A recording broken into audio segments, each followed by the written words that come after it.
नोटबंदी की भ्रामक खबरों को फैलाने वाली ये प्रियंका गांधी जी कभी महिला अत्याचार पे कहती हैं मैं बेटी हूँ, जी लड़ सकती हूँ। जी श्रद्धा के समय कहाँ थी ये, आई है लड़ने। बहन बेटियाँ, चाहे वो मेरी है चाहे आपकी है, चाहे वो हिंदू है या मुसलमान है चाहे ईसाई है, बेटी बेटी होती है। और बेटी में अगर कोई ये देख रहा है कि वो बेटी इधर की है या इधर की है, जी तो ये आपकी दृष्टि को दिखा रहा है कि आप केवल राजनीति कर रहे हैं और उसके सिवा कुछ नहीं। आप एक बात बताइए, जब पहले भारत में मनमोहन जी हुए या और अन्य प्रधानमंत्री हुए, आज वर्तमान में मोदी जी हैं, जी और जिस देश का राजा प्रधानमंत्री मस्तक पे त्रिपुंड लगाता हो, जी तो वहां चाहिए नहीं, वहां बताने की आवश्यकता है कि भारत हिंदू राष्ट्र है। एक सवाल मेरा और अभी हाल ही में प्रियंका गांधी जी ने ट्वीट किया है 2000 जैसे नोटबंदी के ऊपर चुनाव के लिए वो माहौल बना रही है।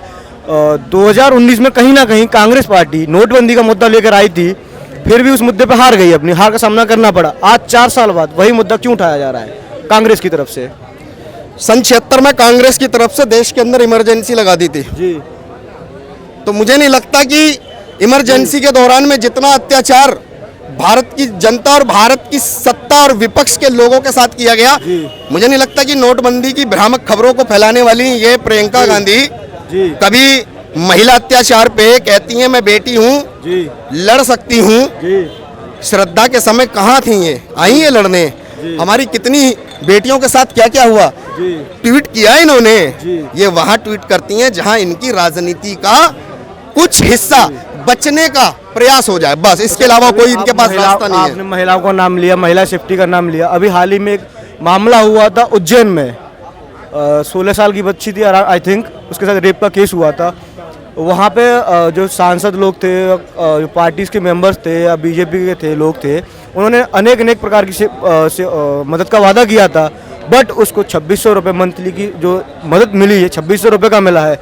इस पर आप क्या कहना चाहोगे? देखिए, किसी बेटी के साथ अगर दुर्व्यवहार हो रहा है, जी दुराचार करा जा रहा है, जी तो सबसे पहले मैं आपको एक बात बताऊंगा कि मिलने वाला फंड और फंड की कीमत, सुनिए, जी बोलिए।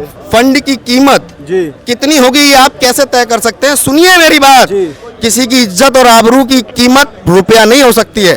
भारत के अंदर सख्त कानूनों के लिए मोदी सरकार ने कार्य करके दिखा दिया, महिला सम्मान के लिए, और उन कानूनों में जी जितनी भी क्षमता होगी भारत के अंदर, उन अपराधियों को सजा सख्त से सख्त फांसी के फंदे तक पहुंचाने का कार्य किया जाएगा। जो ढकोसलेवादी हमारी बहन बेटियों के साथ हो रहे दुराचार पे कर रहे हैं ना, कि इतना फंड दिया है इतना नहीं दिया, वो अपने बहन बेटियों को लिए रख ले फिर, क्योंकि ये जितने भी दुराचार करने वाले हैं तुम्हारी सत्ता के पाले और पोसे लोग हैं जो आज ये सब कार्य कर रहे हैं। ये सब बातें बेकार की, इन्हें मत रखिए। बहन बेटियां, चाहे वो मेरी है चाहे आपकी है, चाहे वो हिंदू है या मुसलमान है चाहे ईसाई है, बेटी बेटी होती है। और बेटी में अगर कोई ये देख रहा है कि वो बेटी इधर की है या इधर की है, तो ये आपकी दृष्टि को दिखा रहा है कि आप केवल राजनीति कर रहे हैं और उसके सिवा कुछ नहीं।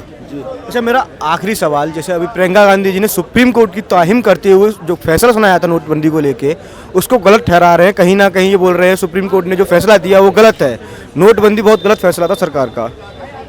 नहीं, ऐसा कुछ नहीं है जी। दुनिया के ऐसा कोई एक कंट्री बताओ जहां नोटबंदी ना हुई हो। अगर नोटबंदी केवल भारत में ही हुई है तो मैं मान सकता हूं कि आप कह रहे हैं कि नोटबंदी गलत हुई है, लेकिन दुनिया के अमेरिका हो, रशिया हो, ब्रिटेन हो, ऑस्ट्रेलिया हो, पाकिस्तान हो, भारत हो, चाइना हो, हर जगह तो नोटबंदी आने वाले समय पे की जाती है। तो वो गलत कैसे है? अगर गलत होती तो ये देश भी नहीं करते।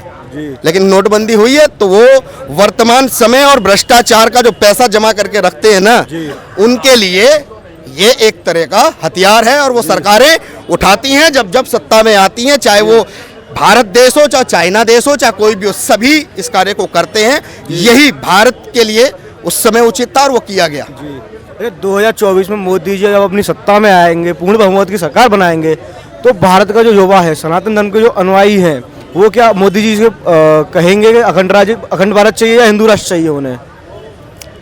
आप एक बात बताइए, जब पहले भारत में मनमोहन जी हुए या और अन्य प्रधानमंत्री हुए, आज वर्तमान में मोदी जी हैं, और जिस देश का राजा प्रधानमंत्री मस्तक पे त्रिपुंड लगाता हो जी तो वहां चाहिए नहीं, वहां बताने की आवश्यकता है कि भारत हिंदू राष्ट्र है, जी जिसका राजा ही त्रिपुंड माथे पे लगाकर हर हर महादेव के नारे लगाता हो, वो भारत हिंदू राष्ट्र था, है और रहेगा। और बात रहेगी हिंदू राष्ट्र की, जी तो ये मानना उन गद्दारों को है जो ये गजवाए हिंद और इस्लाम के नाम पर देश के अंदर क्या कर रहे हैं, क्या कर रहे हैं? जो शांति के दूत कहे जाते हैं, जी। लेकिन वे शांति अप्रिय लोग जिन्हें शांति पसंद ही नहीं, जी उनसे हमारा कोई नाता नहीं। भारत हिंदू राष्ट्र था, हिंदू राष्ट्र है और सदैव रहेगा। और ये जितना जल्दी विपक्ष और इस देश के गद्दार मान जाए, ये उनकी सेहत के लिए अच्छा होगा।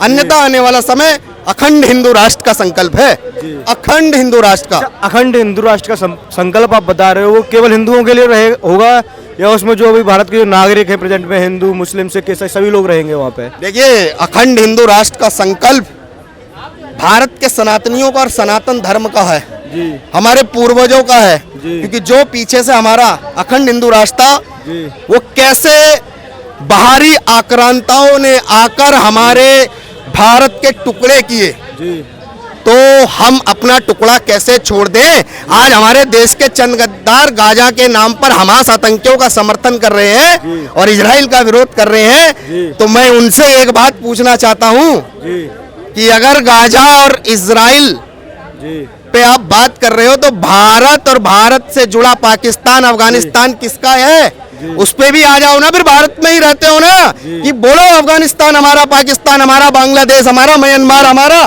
कहाँ झक मरा रहे हो। जी तब तो हम समझे कि आप सही के साथ खड़े हो। आतंकियों के साथ खड़े होने वाले गद्दारों को सोचना होगा कि देश केवल राष्ट्रभक्ति से चलेगा, किसी की निजी स्वार्थ की नीतियों से भारत की भूमि पर जो अब तक 70 साल से ये लोग करते आए, वो अब दोबारा नहीं आएगा। क्योंकि वर्तमान की युवा पीढ़ी 70% से ज़्यादा है और सभी पढ़े लिखे हो चुके हैं। अच्छा, अभी हाल ही में एक बयान आ रहा है आरजेडी के विधायक का, उन्होंने दुर्गा माँ की अवहेलना करते हुए उन्होंने कहा ये तो काल्पनिक है, इनका कोई अस्तित्व नहीं है। इस पर आप क्या कहना चाहोगे, क्या राय है आपकी इस पर? देखिए, इनके बाप इन्हीं के हैं, जी ये कैसे ये साबित करेंगे, ये बताओ। उन्होंने साबित करे, इनके बाप के बाप जी। भी इनके हैं, जी। ये कैसे साबित करेंगे। और इनके भी बाप के बाप जो इस दुनिया में नहीं है, मेरे लिए तो सम्मानीय है, जी मेरे भारत के हैं। लेकिन आप बताओ, आप कैसे साबित करोगे वो आपके, फिर दुर्गा माँ पे आना, फिर उसके बाद बात करेंगे। ऐसे फुहड़ लोगों से जी हमें कोई संबंध नहीं है, ये भारत के गद्दार हैं, मलिच्छ लोग हैं, सीधी सी बात है।